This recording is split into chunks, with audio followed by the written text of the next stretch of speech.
Consumers are now touching software thousands of times a day. And so the demands around software and the quality of the user experience just goes through the roof. And that creates this land rush of demand for design talent.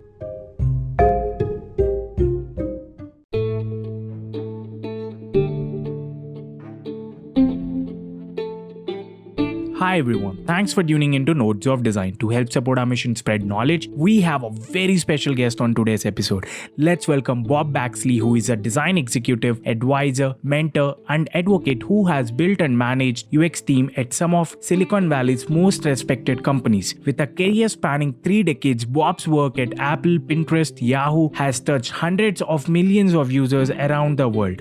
Currently, Bob serves as a senior vice president of design at ThoughtSpot, a business intelligence and data analytics platform. He's an advisor to Project Invent.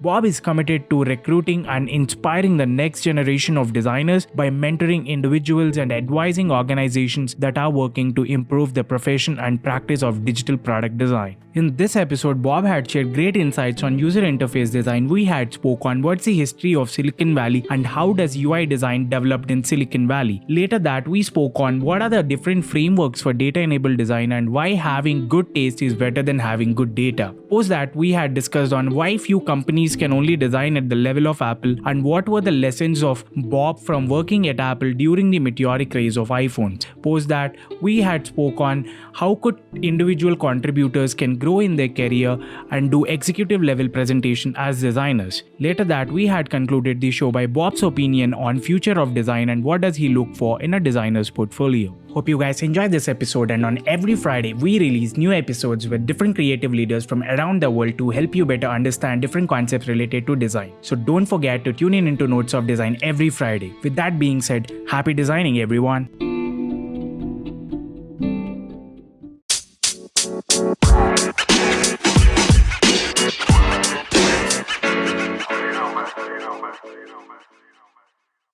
Hi Bob, welcome to Nodes of Design. It's a pleasure hosting you today on our show. Hey, Tejj, thanks for having me. It's awesome to be here. Happy Saturday morning to you, Friday night for me. That's great, Bob. So how was your day so far? Too early to tell. No, I'm just kidding. It was an awesome day. Started off with a nice 2-hour executive call, awesome collaboration session with one of my designers talking about this really interesting idea we're doing for some user research. Yeah, now we're just watching a little basketball and settling into our weekend. That's really wonderful, Bob. So if you could give a brief about yourself to our audience out there. Sure. So my name's Bob Baxley. I've been a designer in Silicon Valley for a little over 30 years now. Started my career working for a subsidiary of Apple called Claris, where I worked on the first couple of versions of ClarisWorks. Over the course of my 30 some odd years, I led design teams at Yahoo, where I helped lead the creation and initial design of Yahoo Answers. Then I moved to Apple, where for 6 years I led the team that worked on the Apple Online Store. Spent a couple of years working in the Apple retail corporate side, working on the software that's used inside the stores. Then I went to Pinterest for about a year and a half and managed product design there. Took a few years off, which we can talk about if you'd like. And then after about a 3-year break,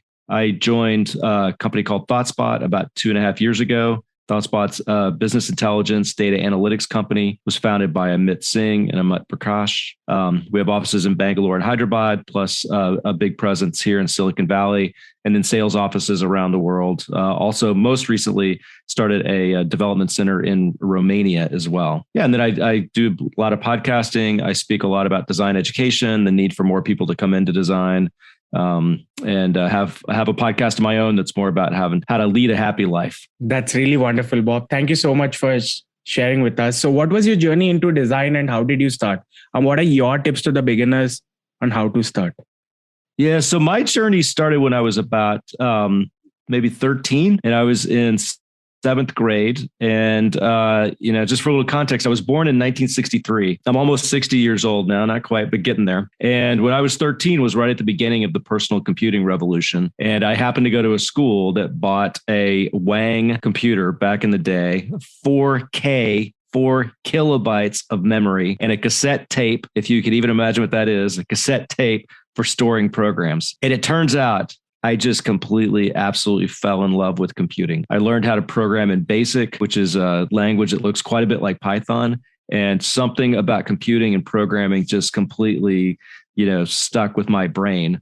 strangely enough, my parents at the time, computer science was still kind of a new thing. So they didn't really encourage me so much to go into programming, but that nut kind of stayed out there for me. I was able to get a Macintosh at the end of my senior year in college. I actually ended up studying history and radio, television, film, so largely film production. Two skills, so the liberal arts education from history plus the film production piece, two skills that actually ended up being really useful for what I do today. Long story short, I started a graphic design studio doing desktop publishing using really, really early versions of Illustrator and PageMaker, if you remember that.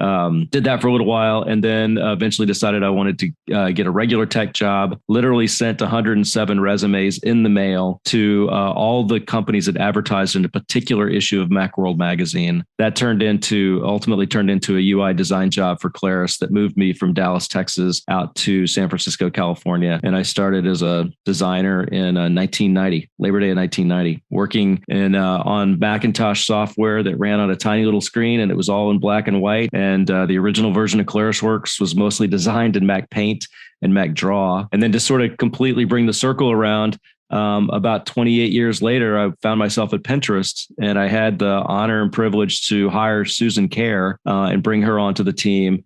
And Susan, of course, had been part of the original 20-person team that worked on the Mac. She had created all the original icons for the Mac back in the day.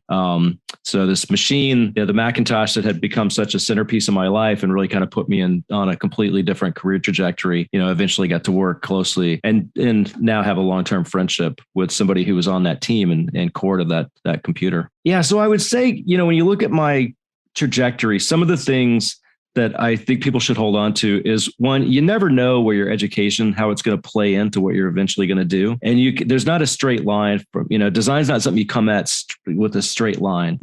Design is populated by a bunch of people with original and different mindsets and backgrounds. And that's actually what makes it as innovative as it is and what makes it as much fun to work in as it is. So that's kind of one of the takeaways. The other takeaway is I did put 107 resumes into the mail, and I heard back from 2 companies. So, in sort of a direct mail response rate, I got a 2% response rate, and one of those companies wasn't even all that serious about talking to me. So I actually got about a 1% response rate. So I would encourage people to kind of keep that in mind. And today it's actually a lot easier to apply for jobs. So it's likely your response rate's not even going to be 1%, but it is a bit of a numbers game.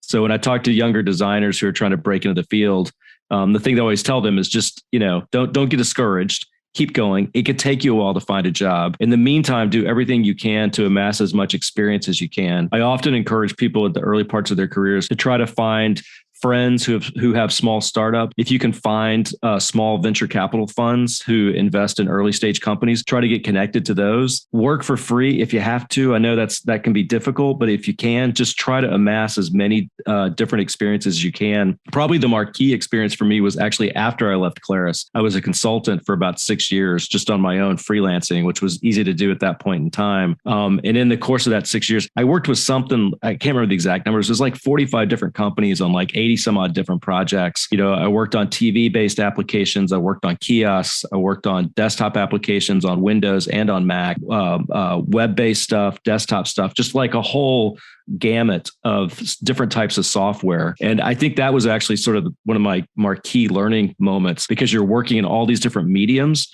and it forces you to understand how humans interact with software, right? So it teaches you user interface design independent of a particular medium. And I sort of compare it to like understanding linguistics versus understanding a single language. So you could be really good at designing on the web, but if you're not also designing for kiosks and mobile and desktop software, you kind of only know the language of the web. And so early in your career, if you can skip around all these different interactive mediums, and there's a lot of them, there's games, there's like, there's hardware devices like gas station pumps and point of sale systems. Now today, there's all sorts of kiosks, ATM kiosks, there's airline check-in kiosk. There's a like software is everywhere now. And so there's all these different ways to design software. And the more different places that you can design software for, the more you're going to fundamentally understand how humans interact with computers. And that's going to make you a much better designer in whatever medium you're working in. Thank you so much, Bob. So you've been seeing the history of Silicon Valley. So if you could share with us, what was the history of design in Silicon Valley and how does the UI design develop? Yeah, so obviously the history of Silicon Valley is a very, very long story that actually kind of begins in the 1950s, largely the 1950s. It obviously starts with Hewlett-Packard in the 1920s. It's tied very closely to the advent of Stanford University and some key people that went through Stanford, including folks like Mr. Terman. Then Shockley comes out at some point. He forms Shockley Labs. Shockley's Labs is where they figure out how to put silicon into transistors, and that kind of puts the silicon into Silicon Valley. So there's all that kind of hardware history of Silicon Valley, which is fascinating, and I encourage you to go read. The piece when we start talking about software, probably the key thing you have to look at is there's this really interesting moment in the late 1960s when the counterculture revolution was happening in San Francisco, and Stanford being just about 40 miles south of San Francisco. All that stuff was happening down around Palo Alto and on the peninsula in Silicon Valley as well. And so, the key question is, why is it that in the late 60s, the idea of personal computing took hold in Silicon Valley, when in fact, all the major tech companies in the United States were on the East Coast? And this book that I read called From Counterculture to Cyberculture is the title of the book.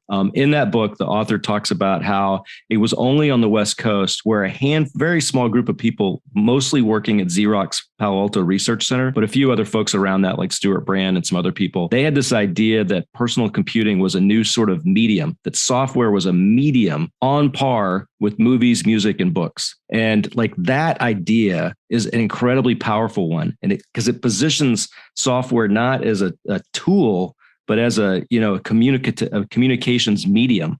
And it's not that communication mediums like film, they also have industrial uses.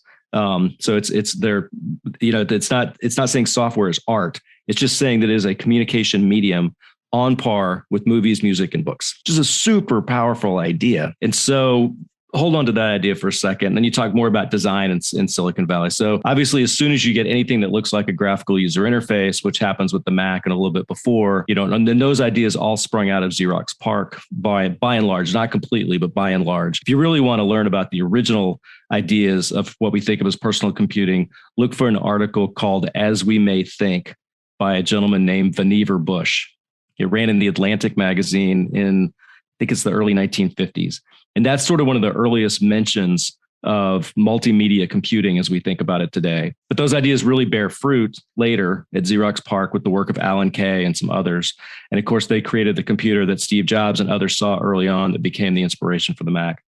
So we were designing software through all that stuff. I was designing software for the Mac early in the days, but we didn't really get serious about designing software until the advent of the App Store. The iPhone comes out, people are using software more and more and more, but it's when the App Store comes out, which is in the spring, summer of 2008, when if you were in the United States, that was the summer which Barack Obama was running for president, which most people here that are working today would remember that time, right? It's not that long ago. 2008 is not that long ago. And once the App Store comes out, then suddenly you have this rush of people creating new software, and design really matters because consumers are now touching software thousands of times a day. And so the demands around software and the quality of the user experience just goes through the roof. And that creates this just land rush of demand for design talent. And so, people say, well, we were designing software before the App Store. And that's true. We were also making movies before the advent of color and synchronized sound. So we have a whole era of movies that are silent pictures, and there's a lot of great movies that are silent pictures.